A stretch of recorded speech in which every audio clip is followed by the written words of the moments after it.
Welcome to the bullpen.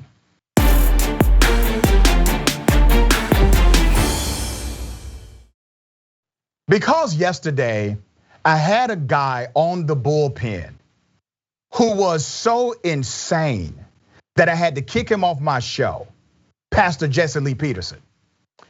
I am not going to have a debate on this show today. I'm going to bring you a treat to make up for the disaster of yesterday. And I got my big homie, there's no debate. We agree on almost everything, and we A-Town down, my friend Killer Mike. What up, Killer? All right, what's up, man? Jesse Lee Peterson was on here yesterday. Oh my God. You got it. I'm gonna send you the YouTube clip. It literally, I kicked him off the show in like 3 minutes because he got horrible fast. I didn't think he'll get that horrible that fast. But I'll send you the link. If you ever want to see something funny, watch, I think it's DC from 85 South did his show. I saw it. No, I saw that interview. He clowned him. I mean, he turned the table on Jesse. It was funny. He acted like a bad kid in middle school with a substitute teacher who didn't know what to do. It was amazing.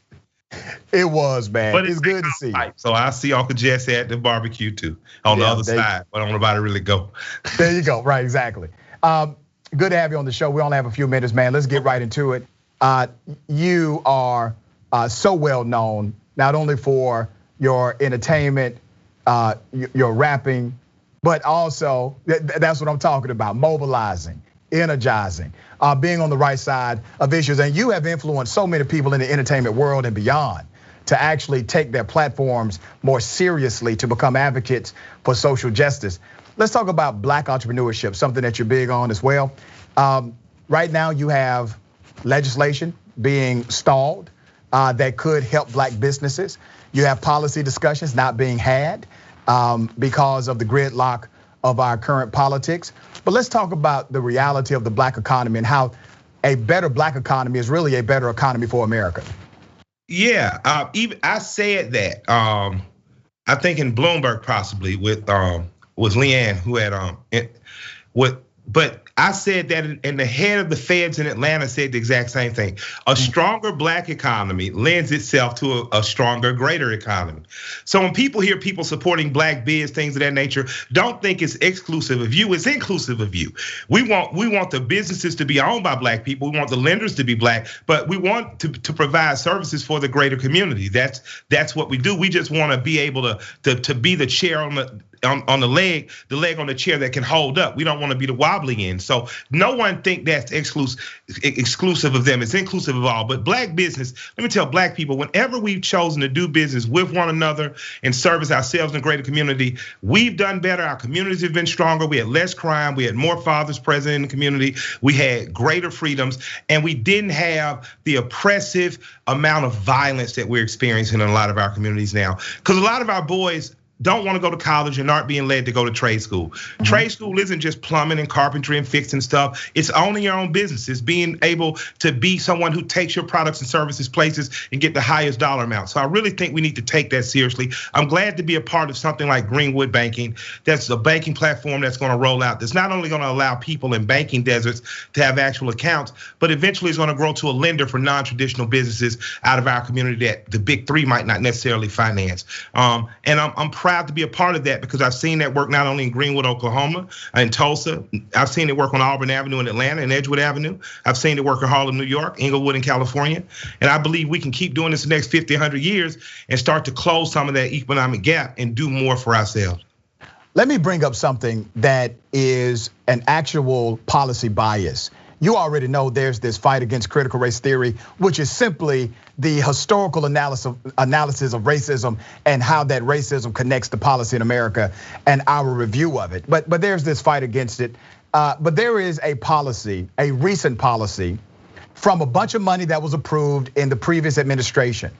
So that COVID relief money bypassed Black business owners because it did not create a caveat, and I say it didn't bypass all of them, but sole proprietors in particular, because one, sole proprietors did not have the background or the paperwork necessary in order to apply for it, and the government did not create an avenue that said, here's how we're going to make sure you all can be part of this lump sum of money that we're putting out. The overwhelming reality is that black businesses continue to be left out of massive policy to impact their economy.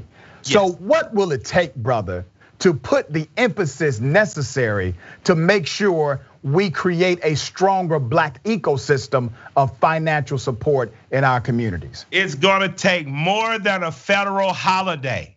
Come on, brother. All right, so let's talk about, you got a federal holiday because an area where blacks had built their own, for blacks, by blacks, and the greater community. The white community that was working class or poor got angry, aided by government to bomb and decimate that community. And we got a holiday, and I like any day off you give me, I can cook barbecue and drink some beer. But we are due more, and what we are due are land grants. We're due government done compete clause contracts, which we already have a provision for, and black democratic cities are not honoring those things in the way they should. And the federal government, the people you just got in the government, Joe and Kamala owe you something, and they owe you more. The people under the gold domes and representatives owe you more than a damn holiday. And I appreciate the day off now. I'm definitely gonna barbecue and I'm gonna sip some Hennessy. But you have, actually I'm gonna sip Johnny Walker Blue. Don't give me no cheap bottle. But we have to demand now policy that, like Yvette Carnell says, and I appreciate this just for saying this, the government owes you something. They owe you farmland, they owe you exclusive contracts, they owe you building rights when they're putting up this new infrastructure. So black people, when we send these people out, let's make sure that they bring something back. I'm telling Warnock this, I'm telling Ossoff this, I'm telling Biden this, I'm telling Kamala this, I'm telling Clyburn this. I'm telling anybody who'll listen, who asks me for my black vote every 2 and 4 years, I need something in return, because the quicker we can do for ourselves, the freer we can be, and the better this country will be. And I want my people out there who might not disagree me. Who might not agree. The people who follow Jesse Lee Peterson, the people who listen to conservative radio. Strong black economy equals us needing you less. And if we need you less, this whole country can start to grow in a better way. While kids will be better educated, will be better funded, your grandchildren to have something provided for them. So I implore all Americans to make sure that the black community is strong economically, so that our greater community can be by proxy. And in matters of critical race theory, my grandmother had a better word for it: the truth. Come on, brother. Come on, brother. Teach that. I got criticized by a bunch of Democrats, by the way, when I said we don't send politicians to DC to give us holidays. Now, it's a good holiday, but that's not the goal. And it becomes antithetical to progress when you believe that you are winning because you got a holiday. Yeah. Remember, the same Republicans help bring you that holiday. These same Republicans that help bring you that holiday are anti the John Lewis Voting Rights Act. They're anti-HR 1. They are against the George Floyd Policing and Accountability Act. They are adversarial to the reparations study, HR 40. They are against every policy aimed at progress for black and brown and disenfranchised communities. They do not get a hero cookie because they passed a holiday. As I said, I agree with you, brother. It's not a bad thing, but it's not the goal. That is not the agenda. And I'm gonna tell you this. Don't just look for the people who loudly against you. Look at the people who silently don't support you when it's time. See, because a lot of them silent people, you sit in the office. And then when it comes time to give you something, well, we didn't have enough across the aisle support. That's not why I sent you up there, sucker. I sent you up there to bring something home to your district. And if your district is a majority black district in a Democratic enclave, then I expect something more than a damn holiday. And here's the other thing, y'all gotta believe me on that. But we deserve it. No, you good. You can use that here, brother. I've said worse. The other part of that is you got all of this, and I said earlier on the show, man, Nancy Pelosi playing games. We should have been had a select committee investigating what happened at January 6th, prosecuting individuals, even if they are elected officials who were involved. But here's the other game they play. They start saying we need to have a bipartisan way forward for the sake of bipartisanship. Well, those cats you work with did not elect you.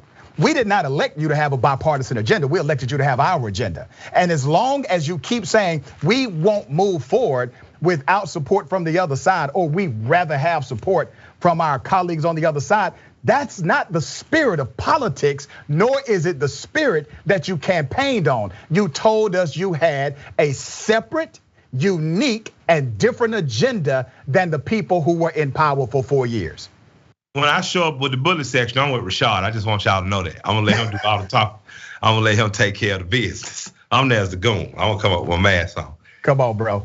Come on, homie. I really love and appreciate you and always telling our people the truth and just pushing forward. Thank you, Rashad. I'm very proud of you for the show, bro. Man, thank you, brother. Iron sharp as iron. You know, we A-Town down. You're my big homie. You have inspired so many, including myself. And I appreciate you, man. Before I let you go, brother, how's the wife? How's the family? She good. She ain't left me, so we good. The kids are good, thank God. And man, everything is amazing. We're proud to be still in business at the arena with the Hawks playing. We're proud that the swag shops are growing. I'm very happy to see progress happening on the ground. I'm seeing a lot of progresses on the ground organizing in Atlanta, and I'm just happy to be alive in this time with my contemporaries. Thank you for having me, brother. Always a pleasure. Killer Mike, thank you, man. Love.